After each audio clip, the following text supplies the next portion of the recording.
Hey everyone. I finished watching the next Wild Force episode, Forever Red. This is an episode I've been really excited to talk about. It's a team up episode. It's one of the best. Some fans consider it the best. So, first up, plot summary. And I took very detailed notes. So, yeah, this is going to be a longer one than usual. I have a lot to say about this, and a lot of stuff happens that I want to point out. So, the story starts up on the moon, and we see Serpentera. It looks kind of weird. Colors are a little weird on it. Like in Mighty Morphin, Serpentera was always just kind of gray silver. We can never see really colors on it or whatever. Moving on. A bunch of cogs from Zeo are digging it up. Huh. Well, that's weird. What are cogs doing here? And then we see these 5 armored figures appear. They look like Beetleborgs. Anyway, there's weird little changes with some of them. They don't look exactly like the Beetleborgs, but it's pretty obvious, yeah, that's what they are. Their leader, who is Shadowborg, proudly announces that after an indeterminate amount of time, they've found Zed's great weapon, Serpentera.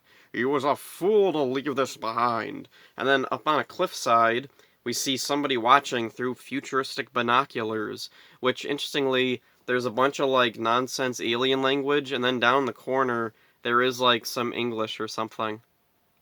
I just thought that was kind of weird. So anyway, the camera moves in, and whoever it is pulls down the binoculars, and we see it's Andros. And he sees the cogs and the Beetleborg whatever's down there. Oh no, they've almost finished digging it up.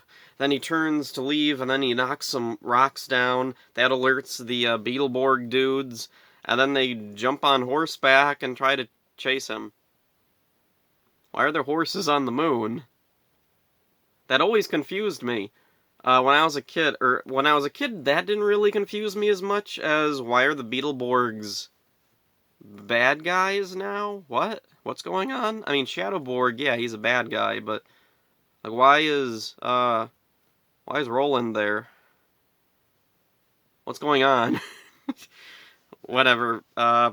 Anyway, the horse thing I thought was weird later, rewatching it, because, after the shock of, okay, Beetleborgs, whatever, then horses, later on we learn these are Machine Empire people. Why do they need horses? Are they robot horses? I don't know. Are these horses from Miranoi? Did they come through that portal that's on the moon? I don't know, whatever. So then, we're down on Earth, and there's a poolside bar, and we hear a familiar voice. It's Bulk. Back from Miranoi, I guess. No explanation ever given. Also, apparently he runs this little poolside bar, and Skull is there too, and they're reminiscing about the past. And, let's see, Skull is fiddling around with Astronema's Psycho Ranger chessboard, which is a neat little thing. I kind of wonder how in the world he got it. Anyway, there's a funny little bit with Bulk saying, you know, one time I even met Lord Zed and Rita. And then Skull's like, yeah? So did I. Kind of some weird You know, it's weird because there's banter that they had that was cut from the episode. And I don't know, it fits better, I think. The cut banter in the deleted scenes was, Bulk says, remember when Divatox turned us into chimps? And then Skull says, yeah, I still got fleas from it. And he scratches, and the scratch is still in the episode. For no reason. It's not a response to anything. It's not a punchline to anything. It's just a goofy moment with a silly sound effect. I don't know, it worked a little better than Bulk forgetting that him and Skull had run-ins with Lord Zed and Rita.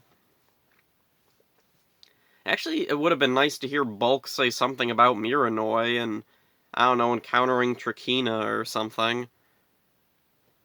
Whatever.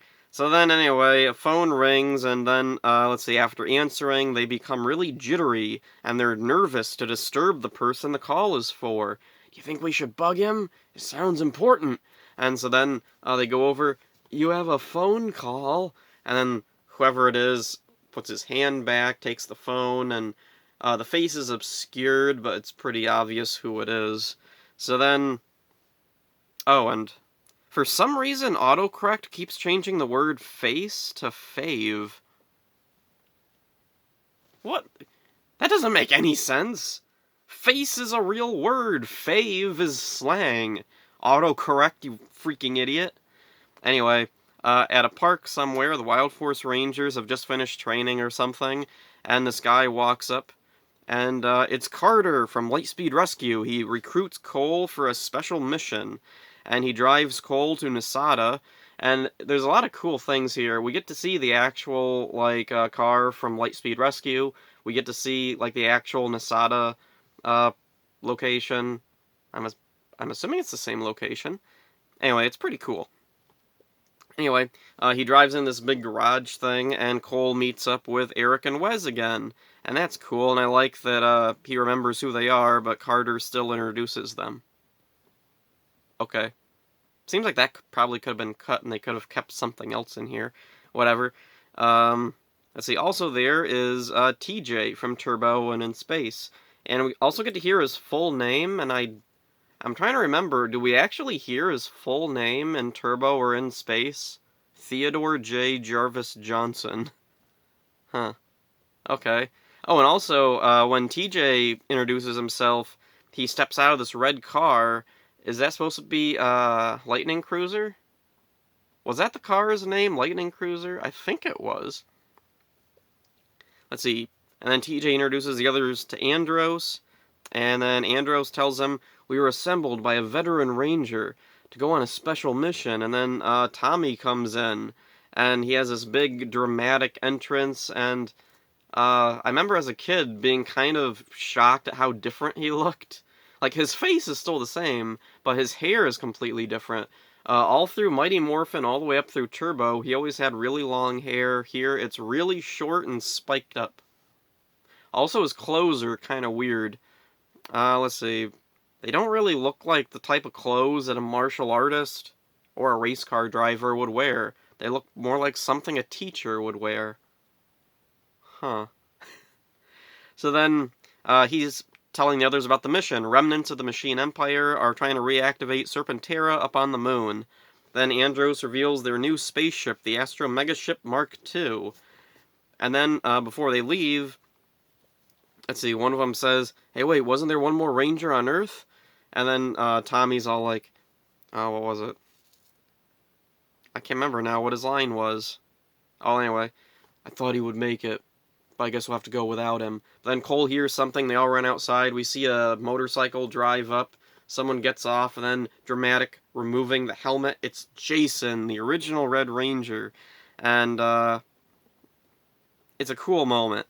So then, let's see, he smiles, he walks up to Cole, and Cole, wipes his hands on his pants and holds his hand out for a handshake, and Jason just goes, good. Okay. I don't really know where this whole thing of Jason coming off as rude came from. If that was the intention, it's really weird. Like, I've read behind-the-scenes stuff from Amit Bhowmick and other, people behind the scenes of Power Rangers, and it's just very strange. I don't know why exactly they went this direction with the character, but I don't mind. It's fine. And there is a nice little thing where, let's see, he's going past all the Red Rangers and saying, I recognize some of you better than others. And then he gets to Tommy, and then they do have a handshake, which is a nice little moment, and shows how close the characters are. With Cole, he doesn't really know Cole, so yeah. But with Tommy, he does, so handshake for him, I guess. So then they all get on the ship, they set off for the moon. The Machine Empire general up on the moon is giving a speech to his COG army. He plans to use Serpentera to avenge King Mondo. And then we see King Mondo enshrined as a statue. I think it's a statue. I've heard some people say that it's actually Mondo's body, which is bizarre. And what exactly was the intention? I always just assumed it was supposed to be a statue. Is it they propped up his dead body? I mean, he's a robot, so whatever. But yeah, it's still kind of weird. So then let's see, somewhere off in deep space, we see on Miranoi the Quasar Sabers all in the resting spot in that stone. Then someone comes in, pulls one out, and it's revealed to be Leo, and that's another really cool moment. So then, back to the megaship, Andros tells the others that he contacted Leo as well as Oriko on Aquitar. And accompanying Andros into the room with everybody is an Alpha robot. It looks like Alpha 6, but it sounds like Alpha 5. But then that's the last we see of it, so whatever. Tommy activates a hologram thingy and explains the history of the Machine Empire and their new leader, General Venjix. He explains that Venjix's plan is to use Serpentera, and Jason remembers Serpentera and is well aware of how dangerous it can be. So then the Rangers break into General Venjix's base and fight their way through an army of cogs. And one of the really cool things is, with each Ranger's fight against the cog, we get a feel for each of their unique fighting styles. And that's a really cool little attention to detail that we don't really get in future team-ups, like anniversary team-ups with multiple different seasons of Rangers coming back. Let's see. Cole gets through the cogs and tries to take on the generals. He almost takes a hit, but then he's rescued by Leo on his jet jammer, and Oriko is riding along with him. Okay. So then the Rangers all unite and face down the Machine Empire generals. Each Ranger morphs, except for Oriko, who never demorphed. The Rangers all pair up and take on the different generals. Cole and Jason take on Venjix. Wes and Tommy fight Jirok. Eric and Oriko brawl with the Off-White General, whose name they never say. Leo and TJ fight the Red and Orange General, who also they don't say the name of. And then Andros and Carter fight they have a shootout with Steelon, which is a cool little thing. I like that, like, even in this scene, the Rangers still, their fighting styles are reflected through the fight scene. It's really cool that they're just, like, having a shootout, and also it's just some variety for the fight. Everyone else is using martial arts, and then somebody just uses guns. Let's see, all the generals are defeated except for Venjix. He escapes onto Serpentera, he turns it on, he's successfully activates it, and he raises up Serpentera, he's heading towards Earth, and the Rangers are like, oh no, he got Serpentera, and we gotta chase him. And then Carter's like, there's no time, we have to stop him here. Okay. So then Cole is like, I have an idea, and Wild Force Rider, and he gets that stupid motorcycle that Animus gave him last episode, and then blasts it right through Serpentera's mouth, out its tail, kind of like how War Greymon destroys Metal Seedramon in Digimon. That's always what this reminded me of for some reason. So then, let's see, Serpentera and Venjix are destroyed, I guess. And all the Rangers congratulate Cole, and then the Rangers minus Oriko regroup on Earth and go their separate ways. And before that, we get a little from everyone about why they're the best Ranger. And there's a funny little bit at the very end where TJ asks if he's ever... how did that go? Hey, did I ever tell you guys about the time I got baked into a giant pizza? And then everybody goes, yes... Freaking awesome. So, this is an incredible episode, and set a standard for future team-ups that remains unmatched. Forever Red isn't without its problems, though, for me. Its strengths far outweigh its weaknesses. The first and biggest problem I have with the episode is the recycled Beetleborgs suits. It's a bizarre choice I really don't understand, especially considering that the Beetleborgs had surpassed Power Rangers in popularity for a short time. Like, at the very least, you'd think the suits would be too recognizable to use. Also, interesting thing about the Beetleborg suits, they're not altered in the least. Least. There's a teensy bit of alteration. Let's see, like they took the little wing things off of the one guy's helmet, the one guy has the wrong helmet.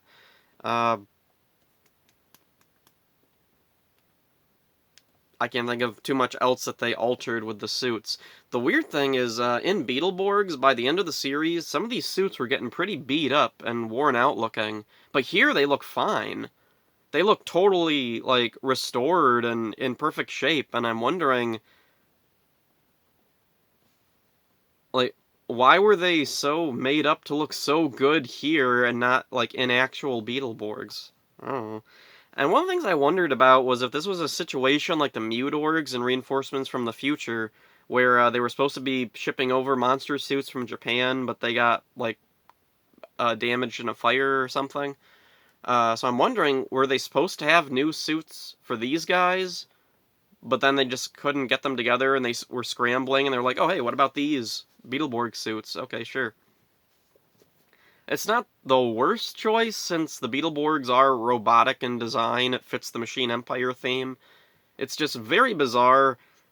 Like I said, it seems like it would be too recognizable, and also there's no alteration to the suits. Like, they could have repainted them or something, switched up a few of the body parts.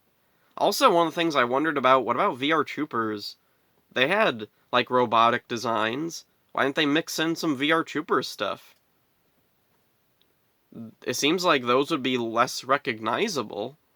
Maybe. I don't know. Oh, my notes turned off here. That's weird. Anyway, the Machine Empire Generals each have a name, but let's see. For some reason, we don't hear all of them in the episode. Only 3 characters are given names. The leader is Venjix, and obviously, Venjix is a name that would get reused in RPM for the main villain of that series, though there's never any clue if there's any connection between the two. It could just be a coincidence. I like to think it isn't. I have my own fan theory about that. Let's see. Oh, the really cool thing with Venjix in this episode, or, well, it's a silly thing that I've always noticed ever since I was a kid. Let's see. He has inconsistent body language. Seriously, go and watch Forever Red. Watch when Venjix walks. It changes the way he walks from scene to scene. Like, most of the time, he'll just walk normally. Nothing, like, there's no kind of affectation to the way he moves. But then there's other times where he moves like he does a RoboCop walk, and it just kind of goes on and off from scene to scene. It's really weird. I'm guessing it was probably due to editing, like there was a lot of green screen in this episode, I'm guessing. So they probably had one guy in the suit, like, on the location or whatever they were at, and then later on in the green screen or whatever, they had somebody else, and one guy did the RoboCop walk, and the other guy didn't know he did that, and so he just walked normally. It's something I've always noticed, and no one ever talks about it. I don't know why, because it's really noticeable to me. Let's see, Venjix had an interesting voice actor, Archie Cow, who played Kai in Lost Galaxy. And let's see, one of the other Machine Empire generals, Jirok, uses the Green Hunter Beetleborg suit. He was voiced by Walter Jones, who played Zack, the Mighty Morphin Black Ranger. That was really cool. And I was able to talk to Walter Jones once at a Comic-Con. I talked to him about playing Jirok in Forever Red. And I just assumed, since they had gone to all the trouble of getting all these, former Power Ranger actors to voice monsters, he must have had a bigger role, right? No.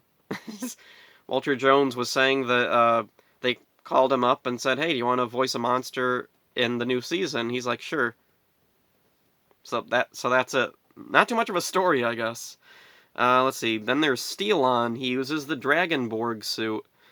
He was voiced by Scott Pagester, who was the voice director up until Wild Force, and was also the voice of several monsters and Power Rangers, as well as other Saban shows. Let's see, the 2 other generals were Tesla, who uses the Ladyborg suit, and Automon, who uses the Lightningborg suit. And the body of Lightningborg and the head of Fireborg. He's the one with the weird mismatched body and head. Let's see, Tesla was voiced by Catherine Sutherland, who was best known for playing Kat, the second Pink Ranger in Mighty Morphin. Let's see, Automon was voiced by David Walsh, who was the ADR director for Power Rangers for Zeo through Time Force, and he was also the voice of Blue Centurion. Let's see. The generals and the cogs are all physical suits, but Serpentera is all CGI, and I kind of wondered what happened to the original model of Serpentera. Or, like, didn't they, like, at least have the toy lying around? It seems like they could have used the toy. I can't imagine it looking worse than the very dated CG. Even at the time, the CGI didn't look good. um, it serves its purpose, but it really doesn't look good. Let's see. Oh yeah, speaking of green screen stuff, there's lots of weirdness with Leo from Lost Galaxy. His actor, Danny Slavin, came on after most of the episode was already shot, so he was added in with green screen, and surprisingly, most of it looks pretty good. Like, a lot of it looks seamless. Like, he doesn't look super out of place. He's not, like, overly detailed or out of focus or anything. But then there's times when he's just not there. He just disappears. There's a few times, like, practicality reasons I can understand. Like, there's a scene at the end where all the Red Rangers put their fists into a circle, and then they all go like that and separate, and Leo's not there because there wouldn't be any way to fit him in. But then there's a scene earlier on where, let's see, he's standing by the other Rangers, he's talking to them, and then the bad guys come up, and they all turn around, and Leo's not there. Then Leo is there in the very next shot. So I don't know, maybe there was a problem with, like, trying to green screen him in that small in the background or something? I don't know. Oh, my notes jumped around again. Why do they keep doing that? Stop doing that. So now I'm looking through my notes. Where was I? Let's see. Okay, there I am. Let's see. Oriko's original actor wasn't in the episode, and I think that might have been because he was a last-minute addition. According to Amit Bhowmik, the writer of this episode, Rocky was going to make an appearance, but not as one of the Red Rangers. He was going to be Tommy's butler, and there was going to be some kind of emphasis put on him still having his blue Zeonizer. Considering how much was changed from the script to the filmed version, I'm thinking they would have ignored the Tommy's butler thing, and they would have just had Rocky be the Red Ninja Ranger or something. Let's see. Steve Cardenas, Rocky's actor, was in the process of moving when they contacted him to be in this, and he wasn't able to take part in the episode because there was just a big mix-up and he couldn't get there in time. So, boy, that really sucks. So, let's see. Oh yeah, the few little cameos in here, Bulk, Skull, and Alpha. I really like seeing, like, characters other than just the Rangers showing up, especially for an anniversary episode like this. It's really nice to see the bigger world around just the Rangers, like the everything is still going on. I really like the stuff with Bulk and Skull, although I really wish the cut stuff could have been included.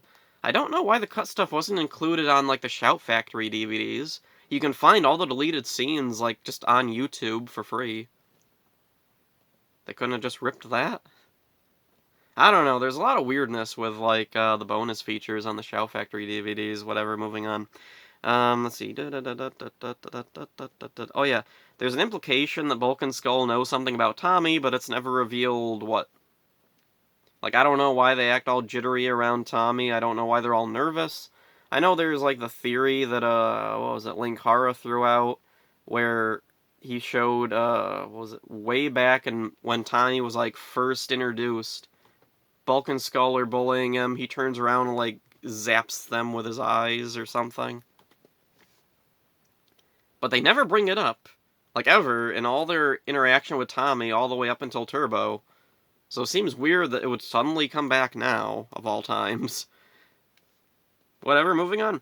Alpha's a weirder one, and as a kid, I was kind of excited to see, oh, cool, it's Alpha, and it was Alpha 5, I know that voice.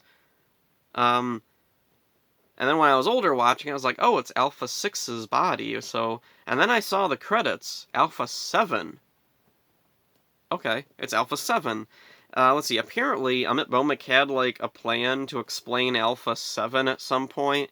Tommy had gone off in space to Eltar, found Alpha 5, who was damaged, and rebuilt him, and for some reason renamed him Alpha 7.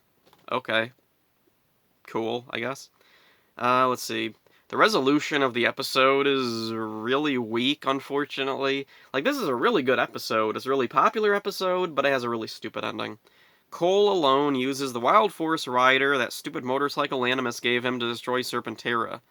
And the other Rangers just stand there and cheer him on. I don't know, it's kind of weak. It doesn't really feel like a team effort. It's just Cole using the dumb thing he just got last episode. Oh, and the CGI in the scene really doesn't hold up. It's not the worst CGI in Power Rangers, but it's... yeah, not good. Let's see, the final episode the final, issue I have with this episode, it's not a big issue, but it is kind of a problem. The Wild Force cast barely plays a part in this. They show up at the beginning, and then that's it. For a Wild Force episode, it really feels like they should have tried to incorporate them a little better, or make this, its own separate special, or its own special separate from the season. Then it would feel a little, more normal that it's focusing just on Cole and these other Red Rangers and kind of disregarding the Wild Force Rangers. It just feels so strange to just kind of sideline the other Rangers in a Wild Force episode. This is just one episode. It's 22 minutes like every other episode. So then, let's see, looking through my notes here. So anyway, the really great things about this, the story is really strong and it makes sense, and even if someone wasn't familiar with Zeo, the generals and the cogs, they don't feel out of place, and Serpentera was a really cool callback for the older fans and helped to take care of a loose end. The choice of the Machine Empire returning was a really cool one. It's another thing that lends a bit of a legacy to the series. And one of the alternate ideas for the episode apparently was, it was going to be alien cultists trying to resurrect Dark Spectre on the moon or something. That's interesting. I'm really curious, what that would have been like. See, the other thing is, why only Red Rangers? That's something I always wondered about.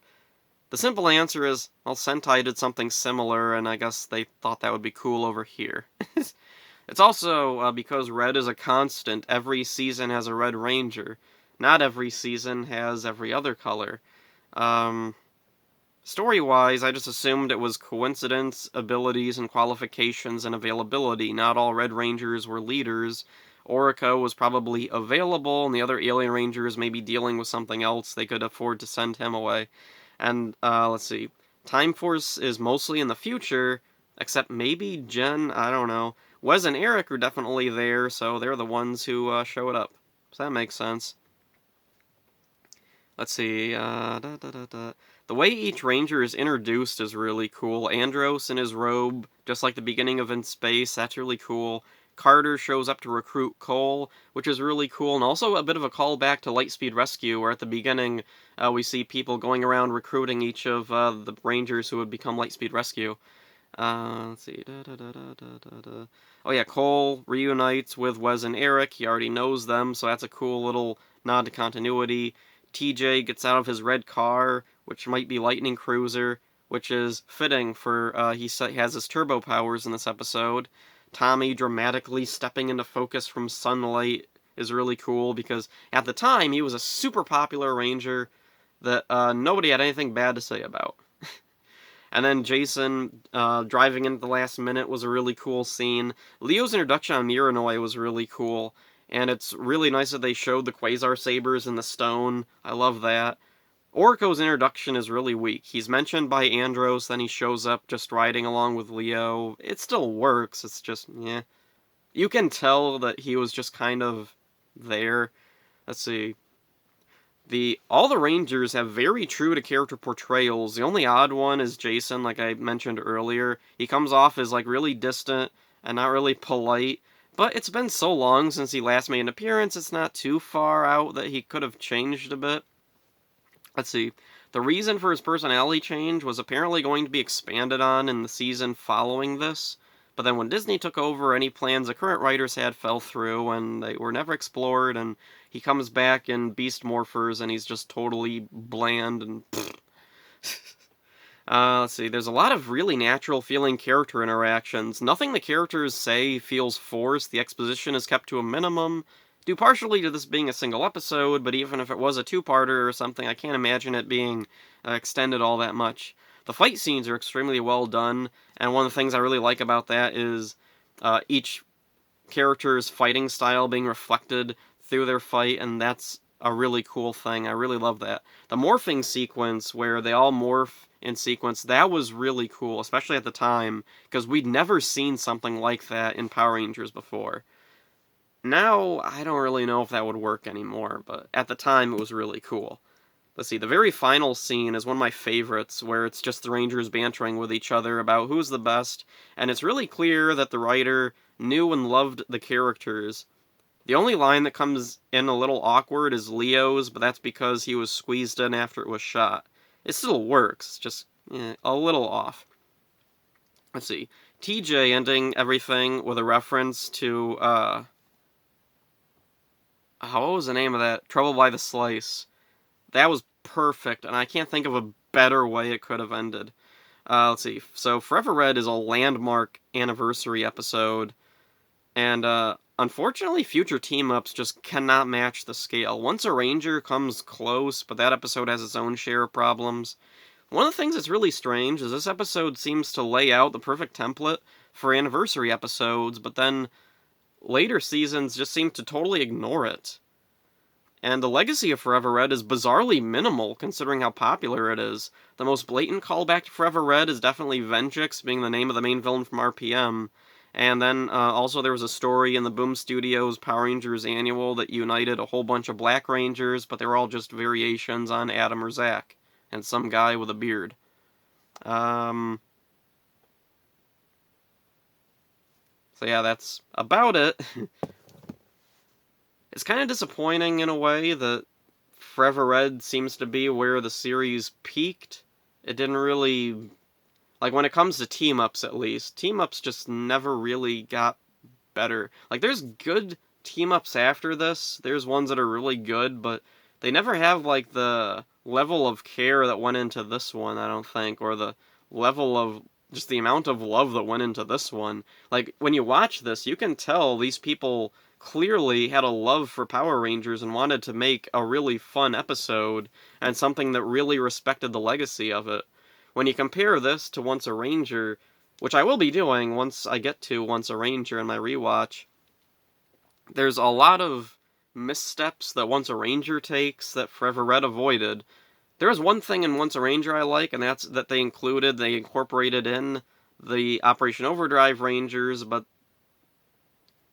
seeing how they were executed in that, I think maybe it would have been better if they just sidelined them like the Wild Force Rangers did. Then there's Legendary Battle, which... ugh.